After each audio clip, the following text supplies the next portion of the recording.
AI is now a bridge between the analog and the digital. In an enterprise, you care about only two things. How do you make more money? How do you spend less money? What I tell my team is excellence is a way of living.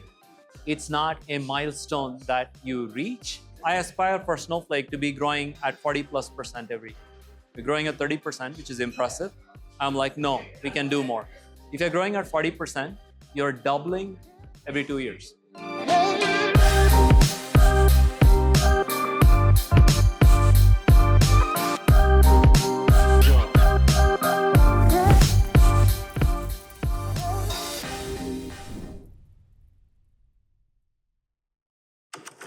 Sridhar, I'm very proud as an Indian because as an Indian origin guy, you're the CEO of Snowflake, and Snowflake is a company that we all here look up to. It is continuing to, maintain its dominance. You have to tell me your role as a CEO. What's your focus now? First of all, I feel very fortunate as an Indian immigrant who, like many other people, went to the US with like 2 suitcases and $800 to have had opportunities like what I had, and it's really exciting to be the CEO of Snowflake. Sort of our mission statement is we want to help enterprises mobilize their data, and it's a bit, as you can imagine, it's a bit of an evergreen mission. We started with analytics, but the world of data changes a lot. After analytics, we invested in data collaboration. How do we help enterprises work with each other without needing to set up complicated pipelines, like difficult to use products? I think there are two other revolutions that are sweeping the world of data, and we are embracing. I think that is the important part for how you continue to stay relevant, which is you have a mission that outlast any particular year or honestly any particular CEO, but then you lean into how do you embrace changes that are going on, like with AI, for example, and how do you help your customers take advantage of all of the things that are possible. My short pitch for why Snowflake is relevant, which I talked to you earlier about, is being good with data is no longer an option for companies. The best companies on the planet are data savvy companies, are data literate companies. And we aspire to be that partner to all of these companies in order to have them realize the full power of their data and use that to change what they do on a day-to-day basis. Tell us about what it takes to be the CEO of Snowflake.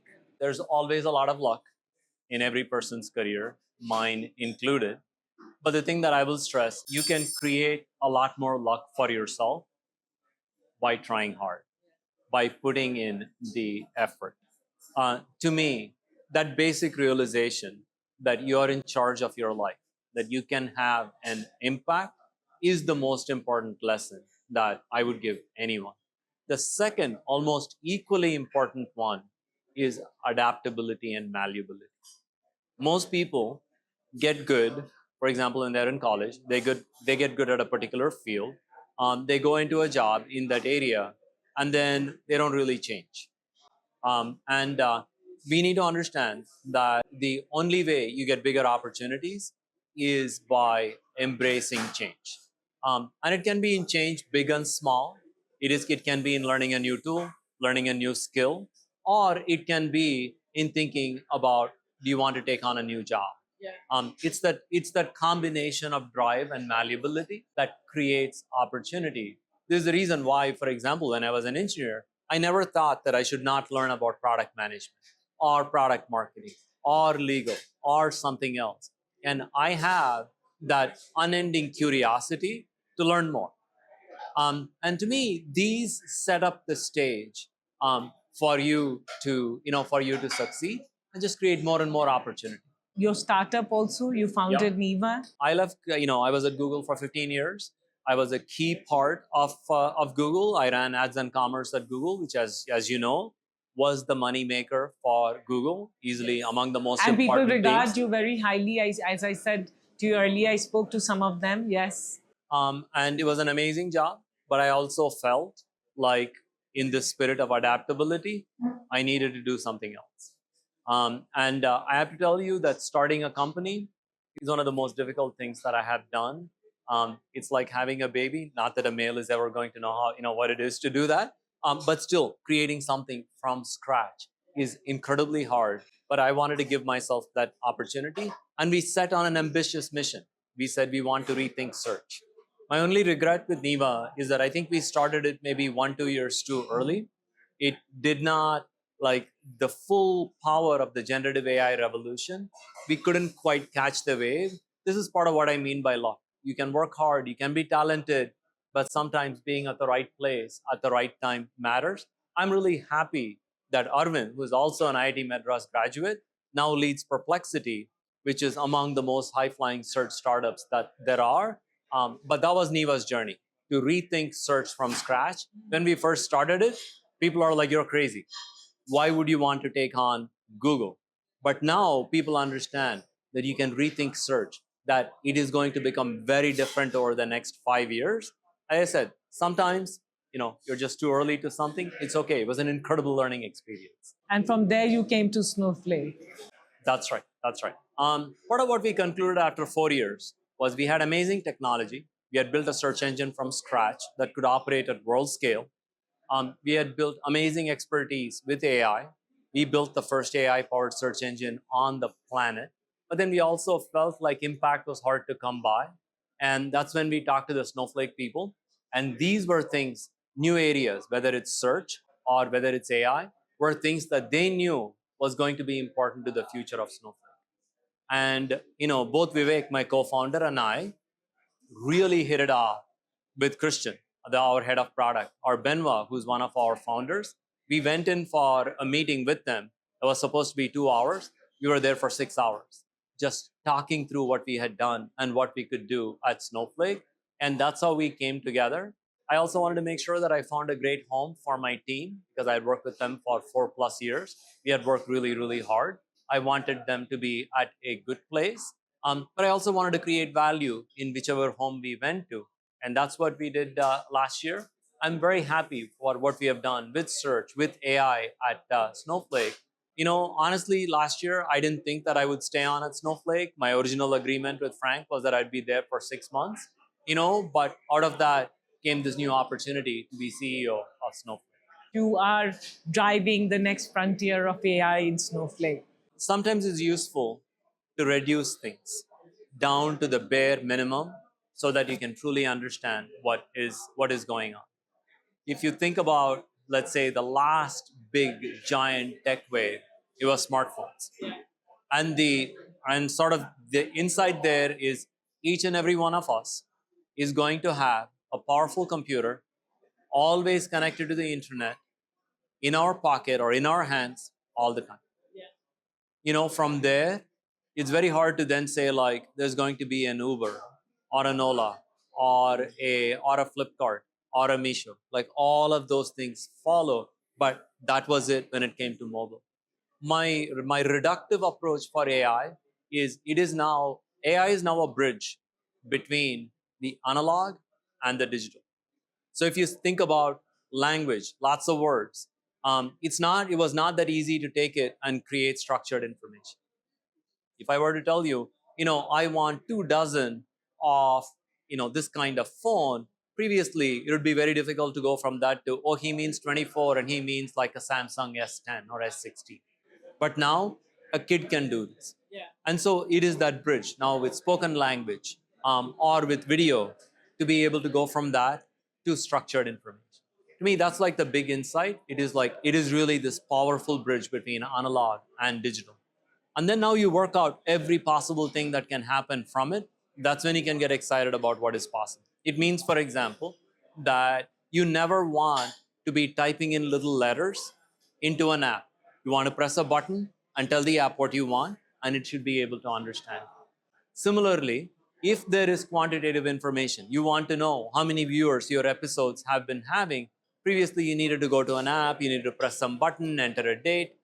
Instead, you should be able to say, talk to me about the different episodes that we have done over the past 2 weeks and how have they performed? How does that compare to the historical average? And that system should be able to interpret that. So, but hopefully that gives you a little bit of a feel for why is AI a big deal for enterprise data, because it now creates this fluidity.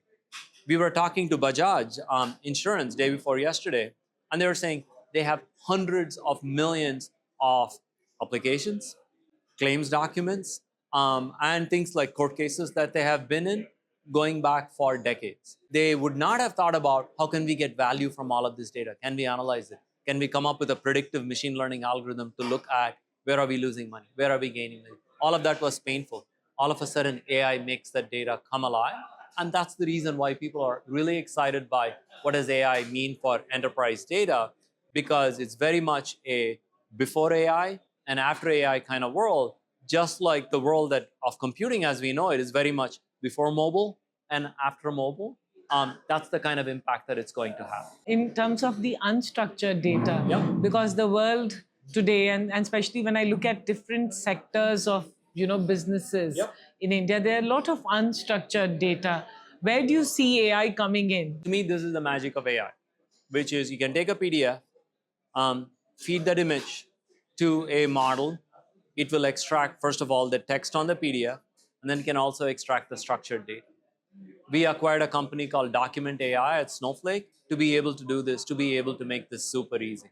It means that you can set up a contract pipeline in a company, and as a new contract comes, you can take all of that text, you can extract what is the payout percentage or any other structured information that you have. You can put that into Snowflake. Similarly, you can take, let's say, a video like the video that we have, and if you want to produce a transcription, or if you want to produce a summary of the conversation, you'll be able to do that like with very, very little effort and not a lot of programming.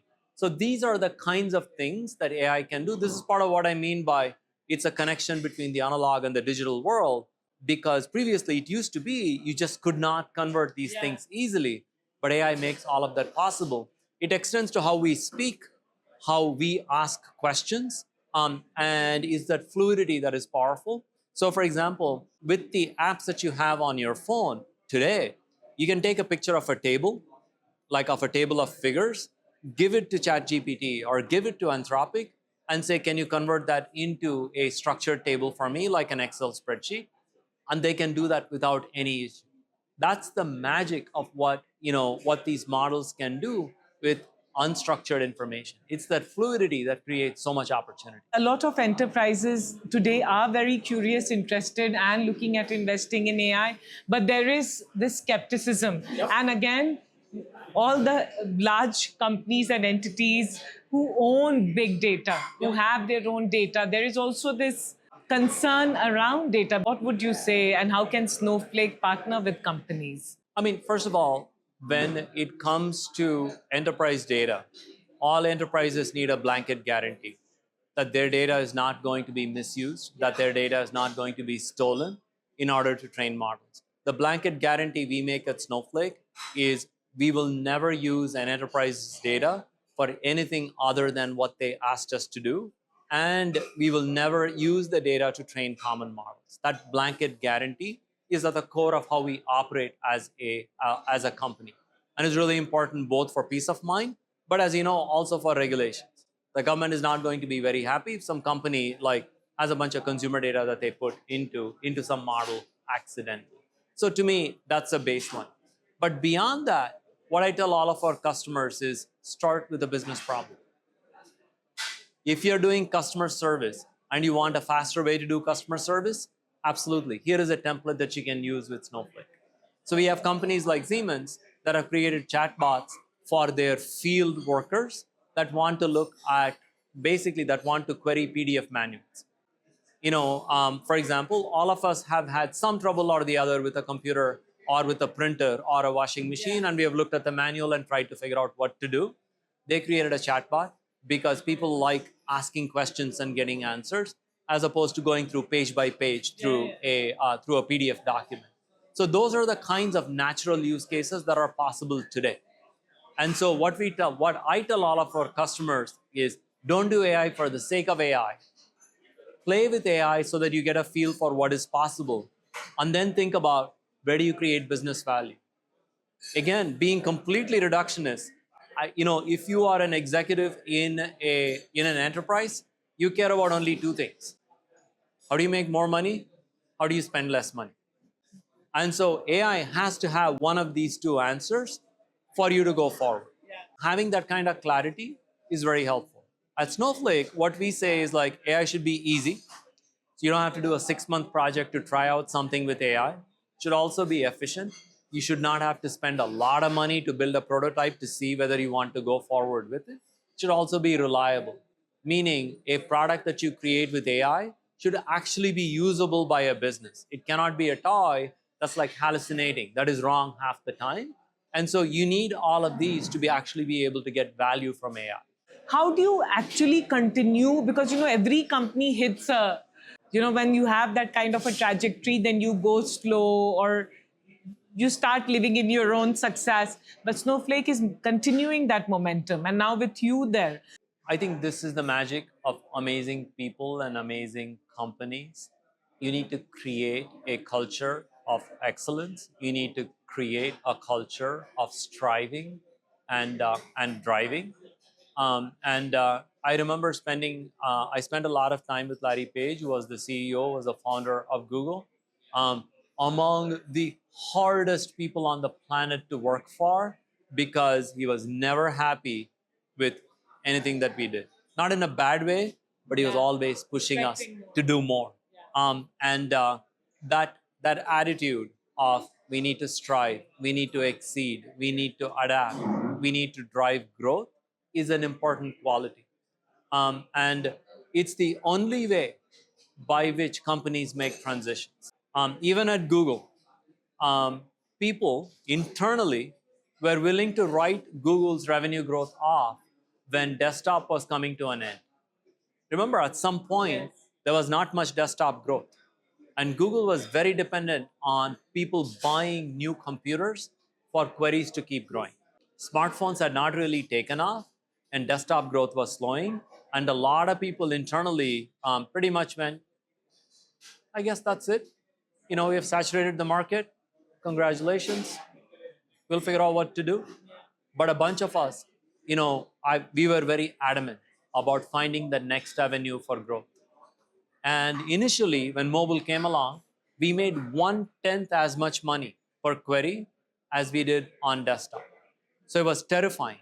And yet, it was the only place that was growing. And so we went through a multi-year phase of making the mobile ad system as efficient as the desktop ad system. And that was what laid the foundation for 10 more years of Google's growth. And Google would not be a $1 trillion market cap company without the mobile revolution, without seizing it. And these are the things that every company needs to remember. It is very hard to retain success. Competitors are going to come up, or the market situation is going to change, or the niche that you went into, that you exploited so well, is going to come to an end. But the thing that separates amazing companies from also ran is that ability to keep striving, to keep reinventing, and looking also for adjacent opportunities. Some companies try to sustain growth by, I don't know, buying a factory. That doesn't work as well. So you need to make sure that you're finding opportunities that are very close, ideally right within the same product, but in the worst case, very close to what you're doing, so that you're still a cohesive, a coherent company. It's a lot of hard work, but you get to define greatness if you go through a journey like that.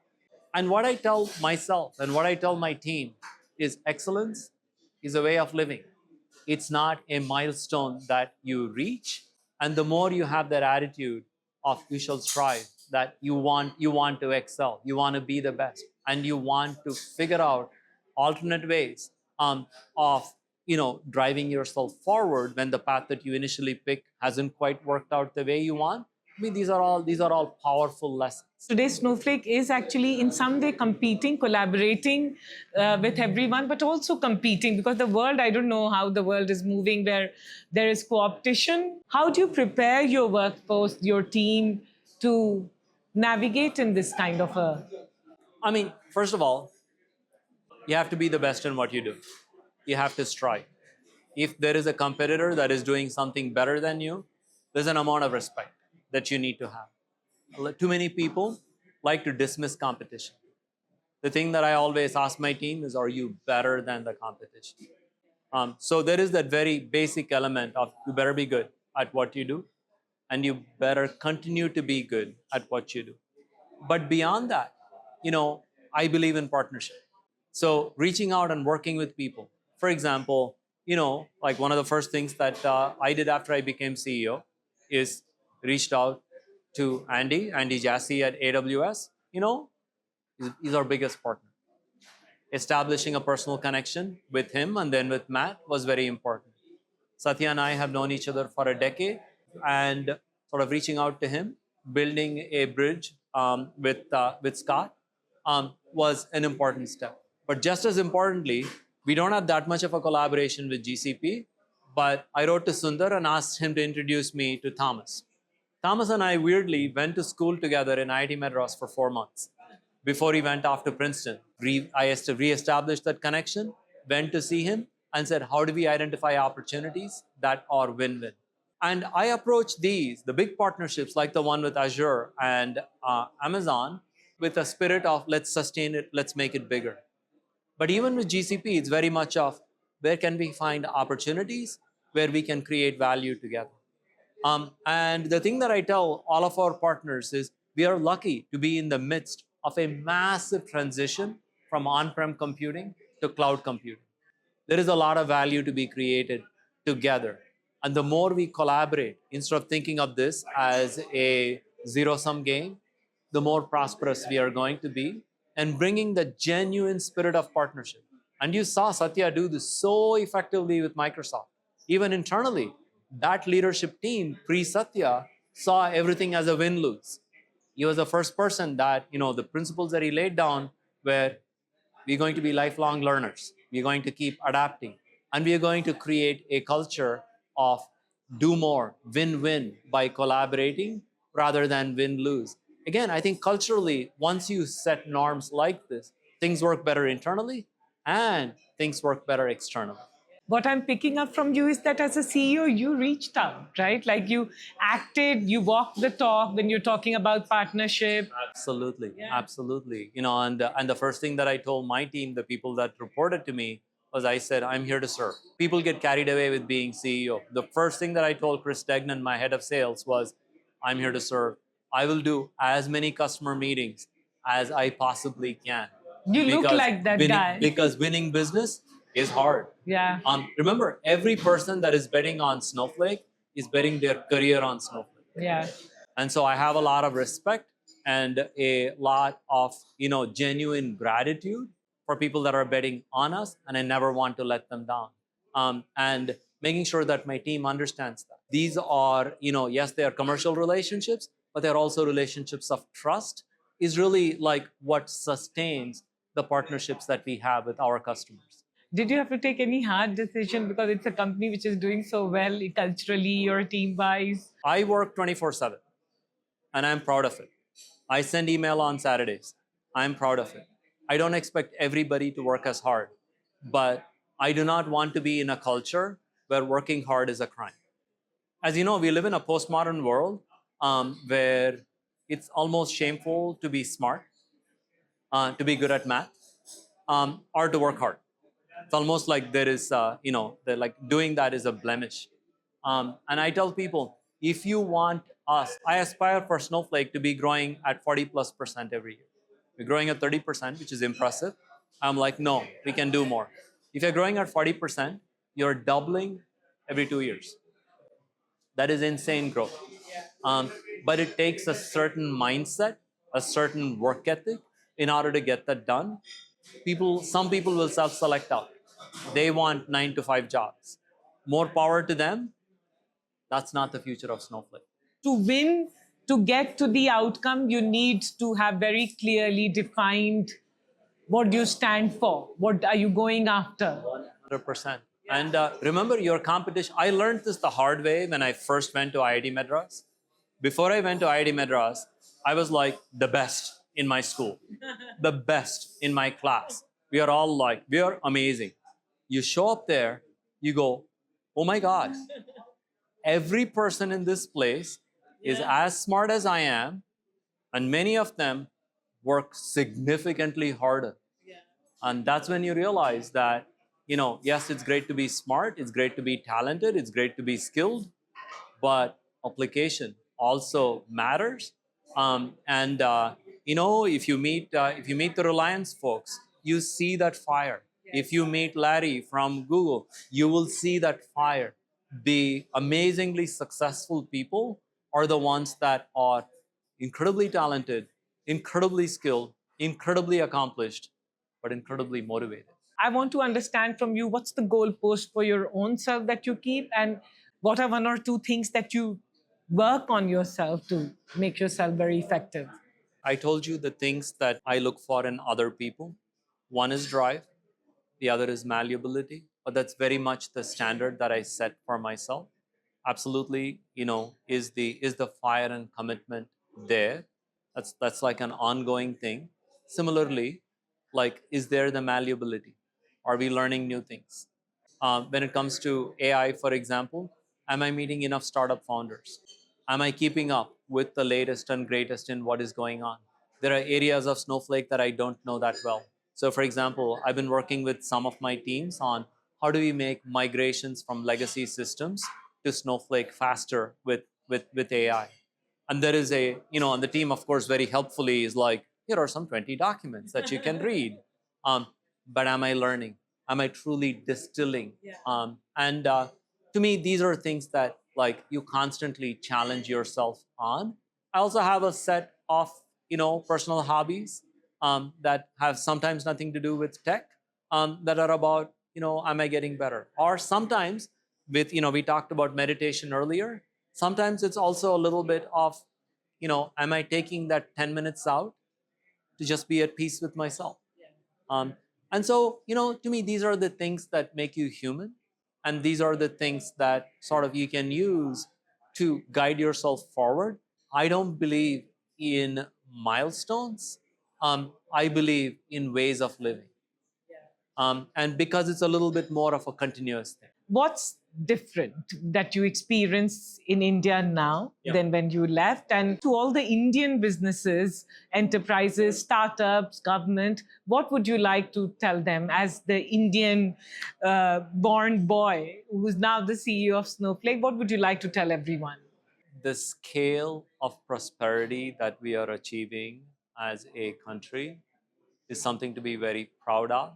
It comes with a lot of people working very hard to make that happen.